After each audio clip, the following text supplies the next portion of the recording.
ਅਸਲਾਮ ਵਾਲੇਕਮ ਜੀ। ਲਹਿੰਦੇ ਤੇ ਚੜ੍ਹਦੇ ਪੰਜਾਬ ਦੇ ਜਿਹੜੇ ਸਾਡੇ ਸ਼ੌਕੀਨ ਭਰਾ ਨੇ ਕਬੂਤਰਾਂ ਵਾਲੇ ਵੀਰ, ਤੇ ਜਿਹੜੇ ਚੜ੍ਹਦੇ ਪੰਜਾਬ ਦੇ ਸਾਡੇ ਸਰਦਾਰ ਵੀਰ ਨੇ, ਸਾਡੇ ਮਿੱਤਰ ਭਰਾ ਨੇ, ਉਹਨਾਂ ਨੂੰ ਸਤਿ ਸ੍ਰੀ ਅਕਾਲ। ਤੇ ਜਿਹੜੇ ਵੀਰ ਸਾਡੇ ਲਹਿੰਦੇ ਪੰਜਾਬ ਦੇ ਵਿੱਚ ਸਾਡੇ ਸ਼ੌਕੀਨ ਭਰਾ ਨੇ, ਕਬੂਤਰਬਾਜ਼ ਵੀਰ ਨੇ ਸਾਡੇ, ਉਹਨਾਂ ਨੂੰ ਅਸਲਾਮ ਵਾਲੇਕਮ।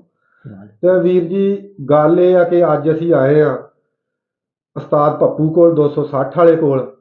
ਤੇ ਇਨਸ਼ਾਅੱਲਾ ਉਸਤਾਦ ਪੱਪੂ ਕੋਲੋਂ ਅੱਜ ਵੀਰਾਂ ਨੂੰ ਨਾ ਬੜੀ ਚੰਗੀ ਟਿਪ ਲੈ ਕੇ ਦਿਆਂਗੇ ਕਿ ਆ ਹੁਣ ਸਰਦੀ ਆ ਗਈ ਹੈ। ਸਰਦੀ ਦੇ ਹਿਸਾਬ ਕਿਤਾਬ ਨਾਲ ਜਿਹੜਾ ਨਾ ਉਸਤਾਦ ਆਂਦਾ ਕਿ ਮੈਂ ਇੱਕ ਪਾਣੀ ਦੱਸਾਂਗਾ ਗਰਮ, ਤੇ ਕਬੂਤਰਾਂ ਨੂੰ ਪਾਓ ਤੇ ਅੱਲਾ ਖੈਰ ਕਰੇ, ਕਬੂਤਰ ਤੁਹਾਡੇ ਫਰੈਸ਼ ਰਹਿਣਗੇ। ਇੱਕ ਦੋ ਟਿੱਪਾਂ ਵੀਰਾਂ ਨੂੰ ਲੈ ਕੇ ਅੱਜ ਦਿਆਂਗੇ। ਤੇ ਇੱਕ ਛੋਟੀ ਜੀ ਭਾ ਪੱਪੂ ਦੀ ਇੱਕ ਕਬੂਤਰੀ ਬਹੁਤ ਚੰਗੀ ਉੜਦੀ ਰਹੀ ਆ, ਤੇ ਉਹਦੇ ਬਾਰੇ ਦਾਸਤਾਨ ਵੀਰ ਨੂੰ ਪੁੱਛਾਂਗੇ। ਤੇ ਬਾਕੀ ਗੱਲਾਂ ਅਸੀਂ ਇਨਸ਼ਾਅੱਲਾ ਅੱਲਾ ਖੈਰ ਕਰੇ ਭਾ ਪੱਪੂ ਨਾਲ ਹੀ ਕਰਾਂਗੇ। ਤੇ ਚੈਨਲ ਤੁਸੀਂ ਵੇਖਣ ਦੇ ਸਾਡਾ ਟੈਲੈਂਟ ਕਬੂਤਰਬਾਜੀ ਦਾ। ਤੇ ਵੀਰ ਜੀ, ਅੱਗੇ ਵੀ ਹਰ ਵੀਡੀਓ ਤੇ ਅਰਜ਼ ਕਰਨੇ ਆ ਭਰਾਵਾਂ ਨੂੰ, ਨਵਾਂ ਚੈਨਲ ਆ, ਤੇ ਜਿਹੜੇ ਵੀਰ ਸਾਡੇ ਭਰਾ ਜਿਹੜੇ ਆ ਨਾ ਆਉਂਦੇ ਹੁੰਦੇ ਨਾ ਨਵੇਂ ਨਾਲ ਰਲਦੇ ਨੇ, ਤੇ ਚੈਨਲ ਫਾਲੋ ਕਰ ਲਿਆ ਕਰੋ, ਤੁਹਾਡੀ ਸਿਹਤ ਤੇ ਕੋਈ ਫਰਕ ਨਹੀਂ ਪੈਣਾ। ਤੇ ਜਿੰਨੇ ਵੀਰ ਸਾਡੇ ਨੇ, ਜੇ ਕੋਈ ਚੰਗੀ ਸ਼ੈ ਕਿਸੇ ਭਰਾ ਦੇ ਸੁਣਦਿਆਂ ਦਿਲ ਨੂੰ ਚੰਗੀ ਲੱਗੇ ਨਾ, ਤੇ ਉਹ ਲਾਜ਼ਮੀ, ਕਿਉਂਕਿ ਹਰ ਵੀਰ ਦੇ ਕੋਲ ਗਰੁੱਪ ਆ, ਹਰ ਭਰਾ ਦੇ ਕੋਲ ਗਰੁੱਪ ਆ ਕਬੂਤਰਾਂ ਵਾਲੇ ਦੇ ਕੋਲ, ਉਹਨੂੰ ਯਾਰ ਗਰੁੱਪ ਦੇ ਵਿੱਚ ਸ਼ੇਅਰ ਕਰ ਦਿਆ ਕਰੋ। ਕਿਉਂਕਿ ਅਸੀਂ ਫੀਸ ਵੀ ਨੀਲਾ ਦੱਸਦੇ ਆ, ਨਾ ਕੋਈ ਪੈਸਾ ਲੈਂਦੇ ਆ। ਸਾਡਾ ਇੱਕ ਮਕਸਦ ਹੈ ਕਿ ਜਿਹੜੇ ਸਾਡੇ ਭਰਾ ਧੱਕੇ ਖਾਂਦੇ ਫਿਰਦੇ ਨੇ, ਜਿਨ੍ਹਾਂ ਨੂੰ ਨਹੀਂ ਪਤਾ, ਉਹਨਾਂ ਨੂੰ ਕੋਈ ਚੰਗੀ ਸ਼ੈ ਜਿਹੜੀ ਆ ਅਸੀਂ ਦਸੀਏ, ਉਹਨਾਂ ਨੂੰ ਕੋਈ ਚੰਗੀ ਸ਼ੈ ਲੱਭ ਜਾਵੇ। ਤੇ ਜੇ ਅਸੀਂ ਚੰਗੀ ਸ਼ੈ ਤੁਹਾਨੂੰ ਜਿਹੜੇ ਵੀਰ ਵੇਖ ਲੈਂਦੇ ਉਹਨਾਂ ਨੂੰ ਦੱਸਦੇ ਨੇ ਨਾ, ਤੇ ਤੁਹਾਡਾ ਵੀ ਜ਼ੋਰ ਕੋਈ ਨਹੀਂ ਲੱਗਣਾ ਵੀ ਤੁਸੀਂ ਗਰੁੱਪ 'ਚ ਸ਼ੇਅਰ ਕਰ ਦਿਓ ਨਾ, ਤੇ ਕੋਈ ਜ਼ੋਰ ਵਾਲਾ ਕੰਮ ਨਹੀਂ। ਜੇ ਸਾਡਾ ਨਹੀਂ ਨਾ ਲੱਗਦਾ ਭਰਾਵਾਂ ਵਾਸਤੇ ਵੀਡੀਓ ਬਣਾਉਂਦੇ ਆ, ਤਾਂ ਮੈਨੂੰ ਉਮੀਦ ਹੈ ਕਿ ਤੁਹਾਡਾ ਵੀ ਨਹੀਂ ਲੱਗਣਾ। ਤੇ ਬਾਕੀ ਗੱਲਾਂ ਜਿਹੜੀਆਂ ਨੇ ਉਸਤਾਦ ਪੱਪੂ ਨਾਲ ਅੱਲਾ ਖੈਰ ਕਰੇ ਕਰਨੇ ਆ। अस्सलाम वालेकुम जी वालेकुम अस्सलाम। उस्ताद जी की हाल ने? खैरियत है सब, दुआवां ठीक ठाक। और सुनाओ, सेहतां तबीयतां ठीक ने? बिल्कुल ठीक जी। अच्छा भाई पप्पू, गल ये कि गल मुक्तसर जी करने आ जी कि सब तो पहलों ना एक कबूतरी तुहाडी उड़दी रही है नूरजहां। हाँ जी। बहुत अच्छी आंदे परवाजी कबूतरी सी जी। ਉਹਦੀ ਉਸ ਕਬੂਤਰੀ ਦੀ ਬਾਜੀ ਕੋਈ ਦੱਸੋ ਕਿ ਜਿਹੜੀ ਬਹੁਤ ਚੰਗੀ ਤੁਸੀਂ ਬਾਜੀ ਜਿੱਤੀ ਹੋਵੇ, ਜਿਹਦੇ 'ਚ ਤੁਹਾਨੂੰ ਵੀ ਸਵਾਦ ਆਇਆ ਹੋਵੇ, ਤੇ ਜਿਹੜੇ ਨਾਲ ਮੁਖਾਲਫ ਥੱਲੇ ਹਰੇ ਹੋਣ ਜਾਂ ਚਿੱਟੇ ਹੋਣ, ਉਹਨਾਂ ਨੂੰ ਵੀ ਸਵਾਦ ਹੋਇਆ, ਪੂਰੀ ਝਾਸ ਆਈ ਹੋਵੇ। ਹਾਂਜੀ। ਆਈ ਹੋਵੇ, ਤੇ ਉਸ ਕਬੂਤਰੀ ਦੀ ਕੋਈ ਐਸੀ ਬਾਜੀ ਦੱਸੋ ਵੀ ਕਿੱਥੋਂ ਉਹ ਜਿੱਤੀ ਆ।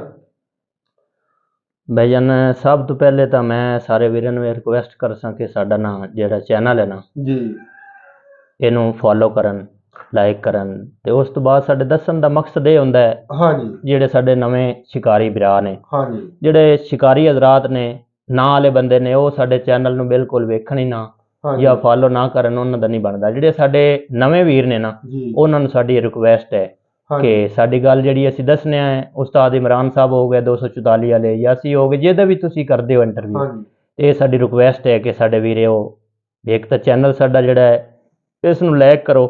ਉਸ ਤੋਂ ਹਟ ਕੇ ਜਿਹੜੀ ਗੱਲ ਅਸੀਂ ਤੁਹਾਨੂੰ ਕੰਮ ਦੀ ਦੱਸਨੇ ਆ ਭਾਈਜਾਨ, ਉਹ ਤੁਸੀਂ ਗੌਰ ਨਾਲ ਸੁਣਿਆ ਕਰੋ, ਔਰ ਆਸੇ ਪਾਸੇ ਸਾਡੀ ਵੀਡੀਓ ਜਿਹੜੀ ਉਹ ਆਪਣੇ ਆਪਣੇ ਗਰੁੱਪਾਂ ਦੇ ਵਿੱਚ ਸੈਂਡ ਕਰਿਆ ਕਰੋ। ਠੀਕ ਹੈ, ਮਿਹਰਬਾਨੀ ਜੀ ਭਰਾਵਾਂ ਦੀ। ਅੱਛਾ ਭਾਈ ਪੱਪੂ, ਉਹ ਕਬੂਤਰੀ ਦਾ ਮੌਜੂ ਤੇ ਲਿਆਓ ਗੱਲ। ਕਬੂਤਰੀ ਭਾਈਜਾਨ ਉਹ ਨੂਰਜਹਾਨ ਤੁਸੀਂ ਸਹੀ ਸੁਣੀਏ। ਹਾਂਜੀ। ਉਹ ਮੇਰੇ ਕੋਲ 3 ਸਾਲ ਉੱਡੀ ਭਾਈਜਾਨ।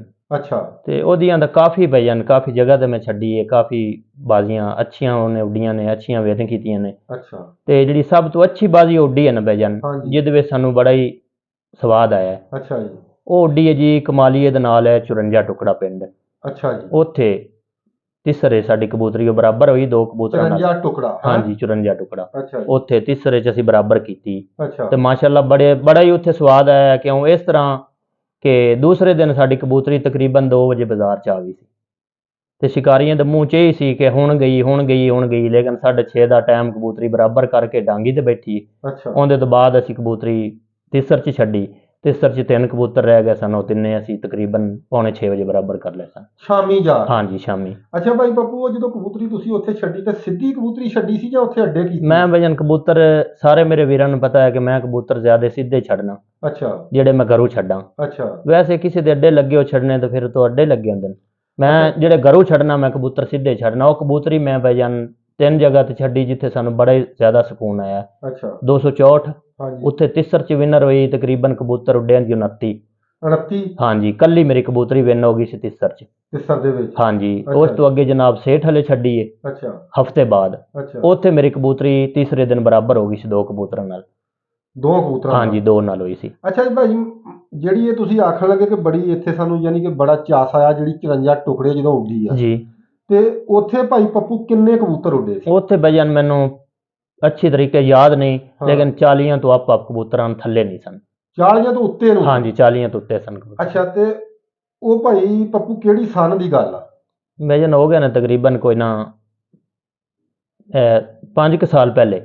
5 ਸਾਲ ਪਹਿਲੇ? ਹਾਂਜੀ 5 ਸਾਲ ਪਹਿਲੇ। ਅੱਛਾ, ਤੇ ਛੱਡੀ ਵੀ ਖੜ ਕੇ ਸਿੱਧੀ ਤੇ ਜਿੱਤੀ ਵੀ ਤਿਸਰ? ਹਾਂਜੀ ਬਜਨ ਤਿਸਰ ਚ ਅਸੀਂ ਬਰਾਬਰ ਕੀਤੀ ਸੀ, ਔਰ ਸਾਰਿਆਂ ਤੋਂ ਐਂਡ ਤੇ ਬੈਠੀ ਸਾਰੇ ਸ਼ਿਕਾਰੀਆਂ ਨੂੰ ਪਤਾ ਹੈ ਕਬੂਤਰੀ ਅਸੀਂ 6 ਵਜੇ ਪੌਣੇ 6 ਵਜੇ ਬਰਾਬਰ ਕਰ ਲਈ ਸੀ।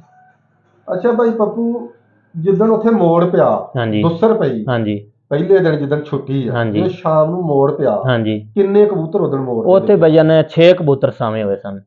6 ਮੋੜ ਚ ਆਏ? ਹਾਂਜੀ 6 ਮੋੜ ਚ ਆਏ ਸਨ। ਮੇਰੀ ਕਬੂਤਰੀ ਓਪਨ ਸੀ, ਬਾਕੀ ਕਬੂਤਰ ਸਾਰੇ ਜਿਹੜੇ ਮੁੜੇ ਸਨ ਟੋਟਲ ਲਗਵੇਂ ਸਨ। ਯਾਨੀ 5 ਕਬੂਤਰ ਅੱਡੇ ਲਗਵੇਂ ਸੀ? ਹਾਂਜੀ। ਤੇ ਤੇਰੀ ਇੱਕ ਕਬੂਤਰੀ ਉਤੋਂ ਓਪਨ ਇੱਕ ਓਪਨ ਛੁੱਟੀ ਸੀ। ਤੇ ਫਿਰ ਤੁਸੀਂ ਜਦੋਂ ਸ਼ਾਮੀ ਭਾਈ ਤੇ ਸਕੂਨ ਨਾਲ ਹੀ ਬਹਿ ਗਈ ਜਦੋਂ? ਹਾਂਜੀ ਬਜਨ ਡਾਂਗੀ ਜਦੋਂ ਖੜੀ ਕੀਤੀ ਕਬੂਤਰੀ ਉਦੋਂ ਹੀ ਆ ਗਈ ਸੀ।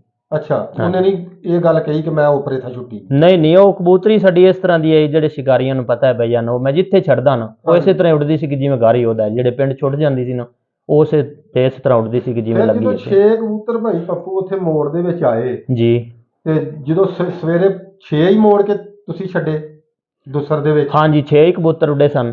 6 ਚ ਬਜਨ ਸਾਡੇ ਕਬੂਤਰ ਰਹਿ ਗਏ ਸਨ 3। ਅੱਛਾ, 3 ਮੋੜ ਚ ਆ ਗਏ? ਹਾਂਜੀ 3 ਘੜ ਗਏ ਦੁਸਰ ਦੇ ਵਿੱਚ? ਹਾਂਜੀ। ਅੱਛਾ, ਇੱਕ ਕਬੂਤਰ ਰਹਿ ਗਿਆ ਸੀ ਪੱਪੂ ਗੁੱਜਰ ਦਾ, ਹਾਂਜੀ, ਅਕਰਮ ਮੁਸੱਲੀ ਦੇ ਅੱਡੇ ਲੱਗਾ ਆ। ਇੱਕ ਕਬੂਤਰ ਉਹਦੇ ਸਕੂਲ ਅਲ ਸ਼ਾਦ ਸੀ, ਅੱਛਾ, ਉਹਦਾ ਕਬੂਤਰ ਸੀ, ਤੇ ਇੱਕ ਮੇਰੀ ਕਬੂਤਰੀ। ਇਹ ਫਿਰ ਤਿੰਨੇ ਉੱਡਦੇ ਰਹੇ ਸਾਡੇ ਕਬੂਤਰ। ਸਾਰੇ ਸ਼ਿਕਾਰੀਆਂ ਨੇ ਰਲ ਕੇ ਨਾ ਸ਼ਾਮੀ ਪੌਣੇ 6 ਵਜੇ ਬਰਾਬਰ ਕਰਾ ਦਿੱਤੇ। ਦੁਸਰ ਚ ਕਰਾਏ ਜਾਂ ਤਿਸਰ ਚ ਅੱਛਾ, ਤਿਸਰ ਚ ਕਰਾਏ? ਹਾਂਜੀ ਅਸੀਂ ਸਾਵੇਂ ਕਰ ਲਿਆ ਸੀ। ਅੱਛਾ ਭਾਈ ਪੱਪੂ, ਗੱਲ ਇਹ ਆ ਕਿ ਮੌਸਮ ਜਾਣ ਡਿਆ ਸਰਦੀ ਦਾ ਜੀ। ਅੱਜ ਕੱਲ ਜਿਹੜਾ ਨਾ ਇਸ ਮੌਸਮ ਦੇ ਵਿੱਚ ਨਾ ਬਹੁਤ ਜ਼ਿਆਦਾ ਕਬੂਤਰਾਂ ਨੂੰ ਨਾ ਮੁਸ਼ਕਲਾਤ ਆਉਣ ਡਈਆਂ ਨੇ, ਬਿਮਾਰੀਆਂ ਦਾ ਸਾਹਮਣਾ ਬਹੁਤ ਸਾਡੇ ਵੀਰ ਜਿਹੜੇ ਭਰਾ ਨੇ ਸਾਡੇ ਸ਼ਿਕਾਰੀ ਵੀਰ ਨੇ ਨਾ, ਹਾਂਜੀ ਉਹਨਾਂ ਨੂੰ ਬਹੁਤ ਬਿਮਾਰੀਆਂ ਦਾ ਸਾਹਮਣਾ ਕਰਨਾ ਪੈਣ ਡਿਆ ਵਾ ਜੀ। ਕਿਉਂਕਿ ਠੰਡ ਆ, ਜੇ ਅਸੀਂ ਆਪ ਵੀ ਬਿਮਾਰ ਸ਼ਮਾਰ ਹੁੰਦੇ ਹਾਂ ਕਿਉਂਕਿ ਨਜ਼ਲਾ ਸ਼ਰੀਆ ਸਾਡਾ ਆਪਣਾ ਵੀ ਨਹੀਂ ਸੁੱਕਦਾ, ਹਾਂਜੀ ਤੇ ਦਵਾਈ ਸ਼ਵਾਈ ਖਾਣੀ ਪੈਂਦੀ ਆ। ਤੇ ਕੁਛ ਸਾਡੇ ਇੰਜੀ ਭਰਾਵਾਂ ਦੇ ਕਬੂਤਰ ਵੀ ਜਿਹੜੇ ਨਾ ਅਕਸਰ ਮੈਂ ਵੇਖਦਾ ਵਾਂ ਕਿ ਵਿੱਚ ਵੀਰਾਂ ਦੇ ਕਮੈਂਟ ਵੀ ਆਉਂਦੇ ਨੇ, ਹਾਂਜੀ ਤੇ ਕਬੂਤਰ ਬਹੁਤ ਜਿਹੜੇ ਨੇ ਸਰਦੀ ਦੀ ਵਜ੍ਹਾ ਤੋਂ ਨਾ ਬਿਮਾਰ ਸ਼ਮਾਰ ਨੇ ਹਾਂਜੀ ਹੋ ਜਾਂਦੇ। ਸਰਦੀ ਦਾ ਕੋਈ ਟੋਟਕਾ ਅੱਜ ਮੇਰੇ ਭਰਾਵਾਂ ਨੂੰ ਦੱਸੋ। ਅੱਜ ਇਸੇ ਮੌਜੂ ਤੇ ਗੱਲ ਕਰਨੇ ਆ ਕਿਉਂਕਿ ਗੋਲੀਆਂ ਤੇ ਮੋੜ ਤੇ ਦੱਸਦੇ ਰਹਾਂਗੇ, ਹਲੇ 2025 ਦੇ ਵਿੱਚ ਟਾਈਮ ਪਿਆ। ਇਨਸ਼ਾਅੱਲਾ ਦੱਸਾਂਗੇ। ਹਾਂਜੀ, ਇਹਦਾ ਕੋਈ ਟੋਟਕਾ ਦੱਸੋ। ਹਾਈ ਸਾਹਿਬ, ਜੇ ਤਾਂ ਕੋਈ ਅਮਲ ਕਰੇ ਤੇ ਇਹ ਬਹੁਤ ਅੱਛੀਆਂ ਚੀਜ਼ਾਂ ਨੇ ਜਿਹੜੀਆਂ ਅੱਜ ਅਸੀਂ ਵੀਰਾਂ ਨਾਲ ਸ਼ੇਅਰ ਕਰ ਰਹੇ ਹਾਂ, ਜਿਹੜੀਆਂ ਅਸੀਂ ਆਪ ਹੀ ਇਸਤੇਮਾਲ ਕਰਨੇ ਆ ਤੇ ਦੋਸਤਾਂ ਨੂੰ ਵੀ ਉਹੀ ਸ਼ੇਅਰ ਕਰਾਂਗੇ ਸਰਦੀ ਦੇ ਹਿਸਾਬ ਨਾਲ। ਇਹ ਤਕਰੀਬਨ ਬੈਜਾਨਾ 1.5 ਕਿਲੋ ਪਾਣੀ ਲੈਣਾ। ਅੱਛਾ ਜੀ। ਵਿੱਚ ਟੁਕੜਾ ਦਾਲਚੀਨੀ ਦਾ ਪਾਣਾ। 1.5 ਕਿਲੋ ਪਾਣੀ ਲੈ? ਹਾਂਜੀ 1.5 ਕਿਲੋ ਪਾਣੀ ਲੈ ਕੇ ਇੰਨਾ ਟੁਕੜਾ ਦਾਲਚੀਨੀ ਦਾ ਪਾਣਾ ਹੈ। ਹਾਂਜੀ। ਮੋਟੀ ਇਲਾਚੀ ਪਾਣੀ ਹੈ। ਅੱਛਾ, ਮੋਟੀ ਇਲਾਚੀ ਕਿੰਨੀ ਪਾਉਣੀ? ਮੋਟੀ ਇਲਾਚੀ 2 ਪਾ ਲਓ, 1 ਪਾ ਲਓ। ਹਾਂ। ਉਹਦੇ ਵਿੱਚ ਤੁਸੀਂ ਲੌਂਗ ਵੀ ਐਡ ਕਰ ਸਕਦੇ ਹੋ, 5 ਲੌਂਗ, 1 ਮੁਨੱਕਾ, ਜਿਹਦੇ ਵਿੱਚ ਤੁਸੀਂ ਜਵੈਣ ਐਡ ਕਰਨੀ ਹੈ, ਚਮਚ ਦਾ ਚੌਥਾ ਹਿੱਸਾ। ਠੀਕ। ਸੌਂਫ ਪਾ ਲੈਣੀ ਹੈ, ਗੁੜ ਪਾ ਲੈਣਾ। ਗੁੜ ਕਿੰਨਾ ਕੁ ਪਾਉਣਾ? ਸੌਂਫ ਕਿੰਨੀ ਕੁ ਪਾਉਣੀ ਤੇ ਗੁੜ ਕਿੰਨਾ? ਸੌਂਫ ਬੈਜਨ ਚੁੰਡੀ ਦੇ ਹਿਸਾਬ ਨਾਲ ਪਾ ਲੈਣੀ ਹੈ। ਅੱਛਾ ਜੀ। ਪਾ ਕੇ ਤੇ ਗੁੜ ਉਹਦੇ ਵਿੱਚ ਬੈਜਨ ਤੁਸੀਂ ਮੋਟੇ ਬੇਰ ਜਿੰਨਾ ਪਾ ਸਕਦੇ ਹੋ। ਅੱਛਾ। 3 ਤੁਰੀਆਂ ਉਸ ਦੇ ਵਿੱਚ ਲਸਣ ਦੀਆਂ ਪਾ ਸਕਦੇ ਹੋ। ਹਾਂਜੀ। ਅਦਰਕ ਪਾ ਸਕਦੇ ਹੋ। ਲਸਣ ਦੇ ਬਰਾਬਰ ਹੀ ਪਾ ਲੈਣਾ। 3 ਤੁਰੀਆਂ ਦੇ ਬਰਾਬਰ ਦਾ? ਹਾਂਜੀ। ਇਹਨੂੰ ਬਰੀਕ ਕੁੰਡੇ ਵਿੱਚ ਕੁੱਟ ਕੇ ਹਾਂਜੀ ਉੱਪਰੋਂ ਉਹਦੇ ਵਿੱਚ ਪਾਣੀ ਪਾ ਕੇ ਤੇ ਤੁਸੀਂ ਵਾਪਸੀ ਦੇਚਕੀ ਚ ਪਾ ਕੇ ਨਾ ਚੁੱਲ੍ਹੇ ਤੇ ਰੱਖ ਲਓ। ਠੀਕ ਹੋ ਗਿਆ। ਇਹਨੂੰ ਪਕਾ ਕੇ ਰੱਖ ਲਓ ਬੈਜਨ। ਜਿਹੜਾ ਅਸੀਂ ਆਪ ਇਸਤੇਮਾਲ ਕਰਨੇ ਆ, ਹਫਤੇ ਦੇ ਵਿੱਚ ਜਾਨਵਰਾਂ ਨੂੰ ਇੱਕ ਦਿਨ ਲਾਜ਼ਮੀ ਪਿਆਉਣਾ ਚਾਹੀਦਾ। ਅੱਛਾ ਜੀ। ਹਾਂਜੀ। ਤੇ ਪਹਿਲੇ ਨੰਬਰ ਤੇ ਇਹ ਹੈ ਕਿ ਸਾਡੇ ਸ਼ਿਕਾਰੀਆਂ ਨੂੰ ਜਿਹੜਾ ਹੈ ਨਾ, ਇਹ ਸਾਡੀ ਰਿਕੁਐਸਟ ਹੈ ਕਿ ਕਬੂਤਰ ਸਰਦੀਆਂ ਦੇ ਵਿੱਚ ਬਿਮਾਰ ਹੁੰਦਾ ਹੀ ਨਹੀਂ ਅਗਰ ਖੁੱਡਾ ਨਾ ਸਾਫ਼ ਕਰੋ ਤਾਂ। ਜਦੋਂ ਬਈਜਨ ਖੁੱਡਾ ਸਾਫ਼ ਕਰਨਾ ਨਾ, ਉਦੋਂ ਹੀ ਕਬੂਤਰ ਨੂੰ ਬਿਮਾਰੀ ਅਟੈਕ ਕਰਦੀ ਹੈ। ਤੇ ਆਹ ਪਾਣੀ ਹਫਤੇ 'ਚ ਇੱਕ ਵਾਰੀ ਲਾਜ਼ਮੀ ਦੇਣਾ ਚਾਹੀਦਾ। ਅੱਛਾ, ਇਹ ਪਾਣੀ ਚਲੋ ਮੰਨ ਲਿਆ ਇੱਕ ਵਾਰੀ ਲਾਜ਼ਮੀ ਦਿੱਤਾ। ਹਾਂਜੀ। ਖੁੱਡਾ ਹੁਣ ਤੁਸੀਂ ਗੱਲ ਛੇੜ ਲਈ ਆ। ਅੱਜ ਕੱਲ ਜਿਹੜਾ ਨਾ, ਹਾਂਜੀ, ਸਾਡਿਆਂ ਭਰਾਵਾਂ ਨੇ ਬਹੁਤ ਯਾਨੀ ਕਿ ਨਾ ਮਿਹਨਤਾਂ ਕੀਤੀਆਂ ਨੇ, ਖੁੱਡੇ ਸੋਹਣੇ ਬਣਾਏ ਨੇ, ਜਾਲ ਵਧੀਆ ਬਣਾਏ ਨੇ। ਹਾਂਜੀ। ਖੁੱਡਾ ਬਾਹਰੋਂ ਵੀ ਨਹੀਂ ਸਾਫ਼ ਕਰਨਾ ਚਾਹੀਦਾ ਜਾਂ ਕੱਲਾ ਅੰਦਰੋਂ ਹੀ ਨਹੀਂ ਸਾਫ਼ ਕਰਨਾ? ਬਈਜਨ ਬਾਹਰੋਂ ਤੇ ਸਫਾਈ ਕਰਨੀ ਚਾਹੀਦੀ ਨਾ। ਅੱਛਾ, ਤੇ ਅੰਦਰੋਂ ਨਹੀਂ? ਬਾਹਰੋਂ ਸਫਾਈ ਕਰਨੀ ਚਾਹੀਦੀ ਹੈ। ਜਿਸ ਤਰ੍ਹਾਂ ਮੈਂ ਪਹਿਲੇ ਵੀ ਭਾਈ ਮੁਹੰਮਦ ਇਮਰਾਨ ਦਾ 244 ਵਾਲਾ ਇੰਟਰਵਿਊ ਸੁਣਿਆ, ਉਹਨੇ ਪਹਿਲੇ ਹੀ ਸ਼ਿਕਾਰੀਆਂ ਨੂੰ ਦੱਸਿਆ ਸੀ ਕਿ ਬਰਤਨ ਜਿਹੜਾ ਨਾ ਬਈਜਨ, ਹਾਂਜੀ, ਇਹ ਸਟੀਲ ਦਾ ਇਸਤੇਮਾਲ ਕਰਨਾ ਚਾਹੀਦਾ ਹੈ। ਹਾਂਜੀ। ਕੁੰਡੇ ਵਿੱਚ ਪਾਣੀ ਨਹੀਂ ਪਾਉਣਾ ਚਾਹੀਦਾ। ਠੀਕ ਹੈ ਨਾ। ਤੇ ਬਾਹਰੋਂ ਬਈਜਨ ਖੁੱਡਾ ਬਣਦਾ ਲਾਜ਼ਮੀ ਸਾਫ਼ ਕਰੋ, ਡੇਲੀ ਭਾਵੇਂ 2 ਟਾਈਮ ਕਰੋ, ਅੰਦਰੋਂ ਖੁੱਡਾ ਨਹੀਂ ਸਾਫ਼ ਕਰਨਾ ਚਾਹੀਦਾ। ਚਲੋ ਭਾਈ ਪੱਪੂ, ਇਹ ਠੀਕ ਹੋ ਗਿਆ। ਲਓ ਜੀ, ਤੁਸੀਂ ਸੁਣ ਲਓ ਵੀਰ ਜੀ, ਮੇਰੇ ਖਿਆਲ 'ਚ ਜਿਹੜੀਆਂ ਭਾਈ ਪੱਪੂ ਨੇ ਤੁਹਾਨੂੰ ਗੱਲਾਂ ਦੱਸੀਆਂ ਨੇ ਨਾ, ਬਹੁਤ ਕੀਮਤੀ ਦੱਸੀਆਂ ਨੇ। ਅੱਜ ਦੀ ਤਰੀਕ ਦੇ ਵਿੱਚ ਇੰਨੀ ਕੀ ਜਿਹੜੀ ਵੀਡੀਓ ਆ ਇਹ ਭਰਾਵਾਂ ਦੇ ਵਾਸਤੇ ਬਹੁਤ ਆ, ਕਿਉਂਕਿ ਥੋੜੀ ਚੀਜ਼ ਦੱਸੀ ਜਿਹੜੀ ਆ ਨਾ ਭਾਈ ਪੱਪੂ ਛੇਤੀ ਸਮਝ ਆ ਜਾਂਦੀ। ਇਨਸ਼ਾਅੱਲਾ ਜੀ ਇਨਸ਼ਾਅੱਲਾ। ਤੇ ਦੂਸਰੀ ਰਹੀ ਗੱਲ ਬਰਤਨਾਂ ਦੇ ਵਿੱਚ, ਜਿਹੜੇ ਸਾਡੇ ਖਾਸ ਕਰ ਪੰਜਾਬ ਦੇ ਪੰਜਾਬੀ ਲੋਕ ਨੇ ਨਾ ਭਾਈ ਪੱਪੂ, ਇਹ ਤੈਨੂੰ ਪਤਾ ਜ਼ਿਆਦਾ ਕੂੰਡਾ ਕੱਚਾ ਹੀ ਇਸਤੇਮਾਲ ਕਰਦੇ ਆ। ਹਾਂਜੀ। ਉਹ ਜੇ ਅਗਰ ਬੰਦੇ ਮਸਲਨ ਵੀ ਕੱਚਾ ਹੀ ਇਸਤੇਮਾਲ ਕਰਦੇ ਆ ਤੇ ਉਹਨਾਂ ਨੂੰ ਇਹ ਦੱਸੋ ਕਿ ਉਹਨੂੰ ਧੋ ਛੋ ਲੈਣਾ ਚਾਹੀਦਾ, ਰੀਝ ਨਾਲ ਧੋ ਕੇ ਉਹਨੂੰ ਲਾਜ਼ਮੀ ਬੁਰਸ਼ ਮਾਰੋ, ਬੁਰਸ਼ ਮਾਰ ਕੇ ਮੇਰੇ ਖਿਆਲ ਚ ਤਾਜ਼ਾ ਪਾਣੀ ਪਾਓ 2 ਟਾਈਮ। ਹਾਂਜੀ। ਇਹ ਨਹੀਂ ਕਿ ਤੁਸੀਂ ਸਵੇਰੇ ਕਬੂਤਰਾਂ ਨੂੰ ਪਾਣੀ ਪਾਤਾ ਤੇ ਮੁੜ ਕੇ ਸ਼ਾਮ ਨੂੰ ਦਾਣੇ ਨਾਲ ਵੀ ਉਹ ਹੀ ਰੱਖੋ। ਇਹ ਮੈਂ ਚਲੋ ਇੰਨੀ ਕੁ ਆਪਣੇ ਕੋਲੋਂ ਵੀ ਦੱਸ ਦਿੰਦਾ ਵਾਂ ਕਿ ਅਸੀਂ ਵੀ ਸ਼ਿਕਾਰੀ ਆ। ਚਲੋ ਹਾਈ ਸਾਹਿਬ ਇਹ ਨਾ ਲਾਜ਼ਮੀ ਕਰਨਾ ਚਾਹੀਦਾ ਹੈ। ਅਗਰ ਤੁਸੀਂ ਸਟੀਲ ਦਾ ਇਸਤੇਮਾਲ ਨਹੀਂ ਕਰਦੇ ਬਰਤਨ ਤੇ ਕੂੰਡੇ ਨੂੰ 2 ਟਾਈਮ ਲਾਜ਼ਮੀ ਧੋਣਾ ਚਾਹੀਦਾ ਹੈ। ਜੇ ਤੁਸੀਂ ਪਾਣੀ ਕੋਸਾ ਨਹੀਂ ਪਾ ਸਕਦੇ ਤੇ ਕਬੂਤਰਾਂ ਨੂੰ ਤਾਜ਼ਾ ਪਾਣੀ ਪਾਣਾ ਚਾਹੀਦਾ ਹੈ। 2 ਵਾਰੀ ਪਾਓ 3 ਵਾਰੀ ਪਾਓ ਪਾਣੀ, ਜਦੋਂ ਕਬੂਤਰ ਖੋਲਣੇ ਨੇ ਤਾਜ਼ਾ ਪਾਣੀ ਪਾਓ, ਕੂੰਡਾ ਤਾਜ਼ਾ ਪਾਣੀ। ਹਾਂਜੀ ਠੀਕ ਹੋ ਗਿਆ। ਜੇ ਅਗਰ ਇਹ ਚੀਜ਼ਾਂ ਇਹਨਾਂ ਨੂੰ ਅੱਛੀਆਂ ਨਾ ਲੱਗਣ ਜਾਂ ਨਾ ਕਰ ਸਕਣ ਤੇ ਇੱਕ ਦੇਸੀ ਜਿਹਾ ਟੋਟਕਾ ਉਹ ਲਾਜ਼ਮੀ ਕਰ ਲੈਣ, ਇਨਸ਼ਾਅੱਲਾ ਕਬੂਤਰ ਕਦੀ ਵੀ ਬਿਮਾਰ ਨਹੀਂ ਹੋਣਗੇ।